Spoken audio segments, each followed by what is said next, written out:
ഓസ്ട്രേലിയയും ഇംഗ്ലണ്ടും തമ്മിലുള്ള ക്രിക്കറ്റ് മത്സരത്തിൽ വിജയികൾക്ക് ആഷസ് എന്ന പദവി നൽകുന്നത് എന്തുകൊണ്ട്? ഇംഗ്ലണ്ടും ഓസ്ട്രേലിയയും തമ്മിൽ വർഷങ്ങളായി നടന്നുവരുന്ന ടെസ്റ്റ് ക്രിക്കറ്റ് മത്സരമാണ് ആഷസ്. അന്താരാഷ്ട്ര തലത്തിൽ നടക്കുന്ന ഏറ്റവും വാശിയേറിയതും ആഘോഷിക്കപ്പെടുന്നതുമായ ഒരു മത്സരമാണ് ആഷസ് ടെസ്റ്റ് മത്സരം. 1882 ഇതിൻ്റെ തുടക്കം.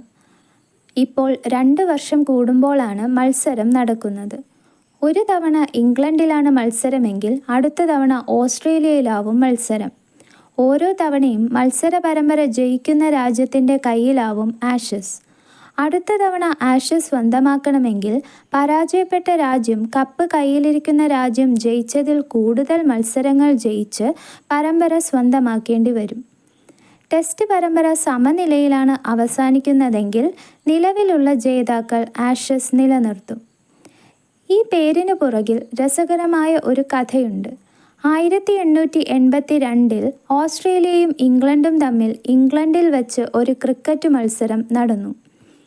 ഈ മത്സരത്തിൽ ഇംഗ്ലണ്ട് സ്വന്തം മണ്ണിൽ വച്ച് ദയനീയമായി പരാജയപ്പെടുകയാണ് ഉണ്ടായത്. കളിയുടെ പിറ്റേന്ന് സ്പോർട്ടിംഗ് ടൈംസ് എന്ന പത്രം ഇംഗ്ലീഷ് ടീമിനെ കളിയാക്കിക്കൊണ്ട് ഒരു ചരമക്കുറിപ്പ് പ്രസിദ്ധീകരിച്ചു. പ്രസ്തുത കുറിപ്പ് ഇങ്ങനെയാണ് ഉപസംഹരിച്ചിരിക്കുന്നത്: ഇംഗ്ലീഷ് ടീമിൻ്റെ ഭൗതിക ശരീരം ഇവിടെ സംസ്കരിക്കുകയും ചിതാഭസ്മം അഥവാ ആഷസ് ഓസ്ട്രേലിയയിലേക്ക് കൊണ്ടുപോവുകയും ചെയ്യും. അടുത്ത വർഷം ഇംഗ്ലീഷ് ടീം പകരം വീട്ടി. അവർ ഓസ്ട്രേലിയയിൽ വച്ച് ഓസ്ട്രേലിയൻ ടീമിനെ 1-2 ടെസ്റ്റുകൾക്ക് പരാജയപ്പെടുത്തി.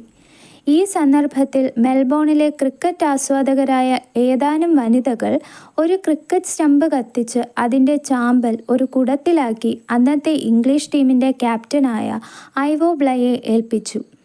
അദ്ദേഹം അത് സ്വീകരിക്കുക മാത്രമല്ല, സ്വന്തം നാട്ടിലേക്ക് കൊണ്ടുപോയി മേരിൽ ബോൺ ക്രിക്കറ്റ് ക്ലബിൻ്റെ അഥവാ MCC ആസ്ഥാനമായ ലോർഡ്സിൽ സ്ഥാപിക്കുകയും ചെയ്തു.